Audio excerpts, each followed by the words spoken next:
Afinal de contas, por que os dragões são tão obcecados pelo ouro? Porque eles passam séculos deitados em cima de uma montanha de tesouros que nunca vão usar para absolutamente nada. A imagem mais poderosa desse mito é o próprio Smaug, dormindo sobre o ouro roubado dos anões em O Hobbit. Pois bem, nesse vídeo a gente vai tentar desvendar esse mistério mergulhando fundo na mente do Tolkien e nas lendas que inspiraram essas grandes criaturas. E aí, meu querido, beleza? Eu sou o Fael e você tá aqui em mais um vídeo do Mansão Nerd. Então, se você ainda não é inscrito, já se inscreva e garanta já o seu quarto aqui na mansão. Mas sem enrolação. Essa imagem do dragão guardião de tesouros é tão forte na nossa cultura que a gente até aceita sem nem questionar, né? É quase como se fosse um fato. Se tem um dragão, tem ouro. Mas pouca gente para pensar qual foi a origem disso. Foi o Tolkien que inventou isso tudo? Ou ele, como um mestre contador de história, bebeu de fontes muito mais antigas? A verdade é que essa característica dos dragões é uma das mais ricas em simbolismo e história. É uma jornada que leva a gente direto para a mitologia nórdica,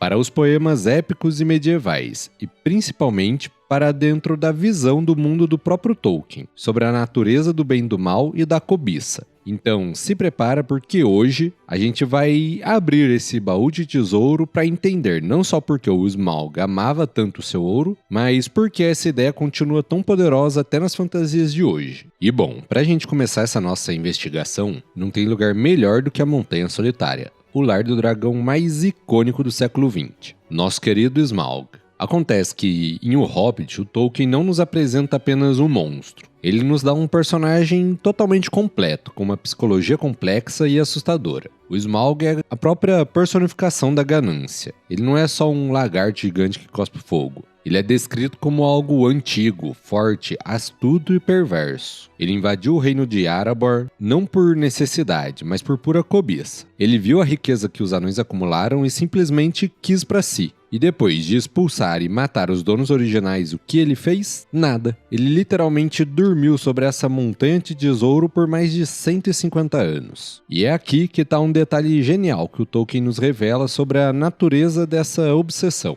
O Smaug conhecia cada peça do tesouro dele, cada moeda, cada gema, cada taça. Ele não via o ouro como um meio para o fim. O ouro era o próprio fim. A posse daquele ouro era a única satisfação. A prova disso é em um dos momentos mais tensos de O Hobbit, quando Bilbo entra na montanha e rouba uma única taça de 2 alças, uma peça minúscula no meio daquela montanha de riqueza. Então, o que acontece? Smaug acorda. E ele não acorda confuso. Ele sabe com certeza absoluta que tinha algo faltando. É como se um colecionador fanático percebesse que um único selo raro sumiu da sua coleção de milhões. A fúria dele é desproporcional. Ele não está bravo pela perda do material em si. Ele está furioso pela violação da posse dele. Alguém ousou tocar no algo que era dele. E essa cena é crucial. O Tolkien nos mostra que a ganância do dragão não é algo prático, ela é patológica. É uma doença da alma. O Smaug não usa o ouro para construir um império, para comprar exércitos ou para viver no luxo. Ele só quer ter. O prazer dele está no contato físico com a riqueza, sentir o ouro sobre suas escamas, em saber que tudo aquilo pertence a ele, a mais ninguém. Ele é a representação máxima do acúmulo pelo acúmulo, como se ele fosse um cofre vivo, movido pela vaidade e uma avareza sem limites. Essa representação não surgiu do nada, afinal de contas ela tem raízes profundas. Como todo mundo aqui sabe, o Tolkien era um gênio,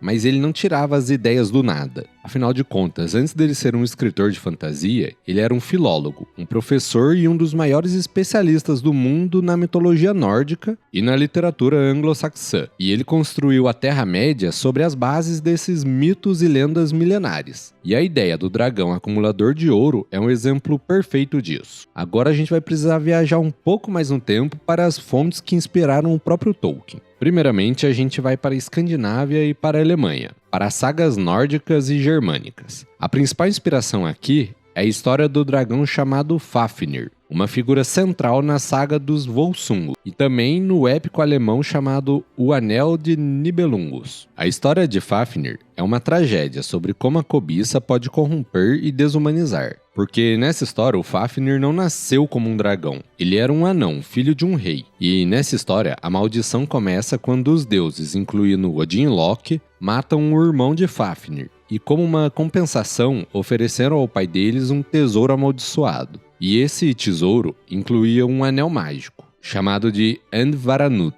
Acho que a pronúncia é mais ou menos assim. E esse anel carregava uma praga. Ele traria a ruína e a morte para quem o possuísse. Talvez aqui dê até pra gente pegar outra inspiração do Tolkien, não é não? Mas enfim, adivinha o que acontece? A cobiça pelo ouro fala mais alto. E então Fafnir, cego pela ganância, mata o próprio pai para poder ficar com o tesouro. E então, para proteger sua riqueza que foi roubada do pai dele, a maldição e sua própria natureza gananciosa transformam ele. Ele se transforma em um dragão gigantesco e venenoso. E então ele se arrasta para uma caverna, junta todo o ouro num monte e passa o resto da vida deitado sobre esse ouro, sem desfrutar de nada, apenas guardando ele. E assim, apesar do Tolkien nunca ter confirmado essa referência, é algo que quando eu ouvi essa lenda e sabia que era algo que o Tolkien gostava, eu vi uma conexão direta demais para ser coincidência. Um ser corrompido pela ganância por um tesouro que se transforma numa criatura monstruosa e passa a vida inteira deitado sobre ele, sobre esse ouro. É quase como se essa história fosse um rascunho original do que vemos no Smaug. A ideia de que o ouro não é só um objeto de desejo, mas um catalisador para essa corrupção moral e física, é algo central tanto no mito do Fafnir quanto na história do Smaug.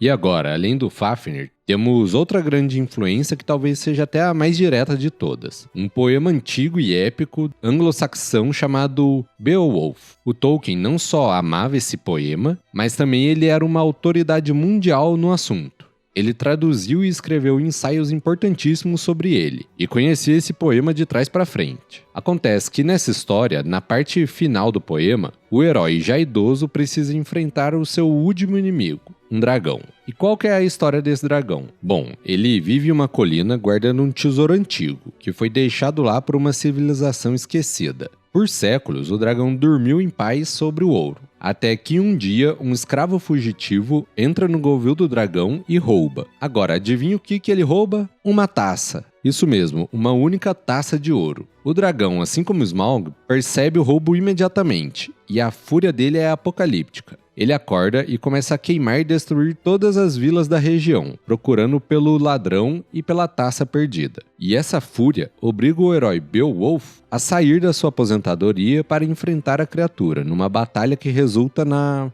morte de ambos. E assim, as semelhanças com o Hobbit são impressionantes e totalmente intencionais. O dragão adormecido sobre um tesouro antigo, a violação do tesouro através do roubo de uma única taça e a ira despertada que leva à destruição e a um confronto final, o Tolkien pegou toda essa estrutura narrativa do Beowulf e reimaginou com o seu próprio estilo e a sua própria profundidade. É como se assim, ele tivesse pego um esqueleto de uma lenda antiga e tivesse dado carne, sangue e alma a essa lenda antiga, formando assim o nosso querido e conhecido Smaug. Inclusive, deixa aí nos comentários pra mim o que você acharia se eu trouxesse esses contos aqui pro canal. Fazer comentários sobre eles e até às vezes explicar a história completa. Deixa aí nos comentários se você iria curtir ou não um vídeo falando sobre os contos, principalmente esses que inspiraram Tolkien. Mas ok, a gente já viu que o Tolkien se inspirou em mitos antigos, mas por que esses mitos associavam dragões com ouro em primeiro lugar? E por que o Tolkien achou essa ideia tão poderosa? E aqui a gente vai entrar em uma parte que eu gosto muito, que é justamente na parte mais filosófica da coisa e no simbolismo. Primeiro, vamos pensar no ouro. Em quase todas as culturas da história da Terra, o ouro é mais do que um metal bonito e valioso. Ele é o símbolo máximo da riqueza material, do poder e do status. E também, é claro, da cobiça. Ele é o tipo de coisa pelo qual as pessoas mentem, roubam, traem e matam. O ouro tem um poder quase místico de corromper a alma humana. O termo febre do ouro, conhecido pela história da Terra aqui, não é só uma expressão, é algo real. E o Tolkien usa esse simbolismo de uma forma magistral. Ao fazer do dragão um acumulador de ouro, ele não está só criando uma criatura fantástica, ele está criando uma metáfora viva. O dragão é a personificação da ganância em sua forma mais pura e monstruosa. Ele é o que acontece com a nossa alma quando o desejo por riqueza se torna a nossa única razão de existir. E isso nos leva a um segundo ponto simbólico. O dragão, como a personificação do mal na obra do Tolkien e em muitas tradições ocidentais, os dragões não são apenas animais selvagens. Eles são seres inteligentes, malignos e profundamente corruptos. Eles representam o que no cristianismo nós chamamos do pecado capital da avareza. O Smaug não é um lagarto. Ele fala, ele tem orgulho, ele é sádico, ele manipula o Bilbo com palavras venenosas tentando jogar ele contra os anões. Ele se deleita em sua própria maldade e poder. E então, quando você junta esses dois pontos simbólicos, o ouro como a cobiça que corrompe e o dragão com a inteligência maligna, você tem a combinação perfeita. O dragão, deitado sobre o seu tesouro, se torna uma imagem poderosa da alma aprisionada pelo pecado da ganância. E assim, quem gosta de estudar sobre cristianismo, religião, assim como eu, que sou muito católico e estou estudando bastante sobre a igreja primitiva e sobre o cristianismo em geral, é algo que quando você pega para reler as histórias do Tolkien, é impossível você não notar todas as bases dele, do cristianismo, na obra dele. E isso faz a gente conseguir aproveitar ainda mais cada obra, cada verso do Tolkien. É algo genial. Mas enfim, o Tolkien nos mostra que a riqueza não traz felicidade, apenas o isolamento e a paranoia. O tesouro se torna sua prisão. Ele não possui o ouro, no final das contas é o ouro que possui ele. E essa ideia é tão forte que ela aparece em outros lugares na obra de Tolkien. Pensa no próprio Um Anel, que também é feito de ouro. O anel é o objeto da cobiça suprema, que corrompe todos os que desejam, desde o Gollum até o Boromir. E o que acontece é que tanto a obsessão do Smaug pelo tesouro e a obsessão do Gollum pelo precioso vem da mesma fonte conceitual do Tolkien. A ideia de que o apego descontrolado a bens materiais é um caminho direto para a escuridão espiritual. Entender tudo isso leva a gente para uma grande conclusão sobre a visão de mundo do Tolkien. Afinal, como eu sempre comento aqui nos vídeos, ele era um homem profundamente religioso, um católico devoto. E, como eu falei aqui no vídeo já, a obra dele é cheia de temas morais e filosóficos. As histórias do Tolkien não são apenas aventuras, são reflexões sobre a luta entre o bem e o mal, a coragem e a covardia, a humildade e o orgulho e, é claro, sobre o desapego e a ganância. E como o próprio Tolkien já disse em uma de suas cartas, que eu não vou conseguir lembrar agora qual carta exatamente é, mas depois, se vocês quiserem, eu posso deixar aqui nos comentários, ele disse que o tema central de O Senhor dos Anéis é a luta contra o desejo pelo poder. Se eu não me engano, é na carta 131, mas eu vou conferir e vou deixar aqui nos comentários. Mas enfim, o comportamento dos dragões em sua obra é quase como um sermão disfarçado de fantasia. É uma crítica poderosa ao materialismo e à ganância desenfreada. E o nosso querido Smaug é um alerta. Ele nos mostra que a busca pelo poder e pela riqueza, quando não tem limites, não nos leva à realização, mas sim à monstruosidade. Ela vai te transformar em uma criatura isolada, vazia e amaldiçoada, mesmo que você esteja dormindo sobre a maior fortuna do mundo. E, para mim, essa é uma lição que ecoa por toda a Terra-média. Afinal de contas, os heróis do Tolkien raramente são os mais ricos ou poderosos. São os pequenos, os humildes, como os hobbits, aqui a gente pode citar os principais que são Bilbo e o Frodo, que valorizam uma boa refeição e o conforto de casa mais do que todo o ouro de Erebor. Temos também o nosso querido Aragorn, que é o verdadeiro rei, porém que passa a maior parte de sua vida como um guardião errante, sem castelo, sem tesouro. Temos o Gandalf, que é um ser angelical que anda por aí com um cajado e um manto cinza. E eles são os contrastes perfeitos com os personagens consumidos pela ganância, que sempre encontram a ruína. Como, por exemplo, o nosso querido Thor em Escudo de Carvalho, herdeiro do tesouro, que praticamente sucumbe à doença do dragão quando ele finalmente recupera o ouro. Ele se torna paranoico, desconfiado, e é só no final que ele percebe o erro e então finalmente ele encontra a redenção.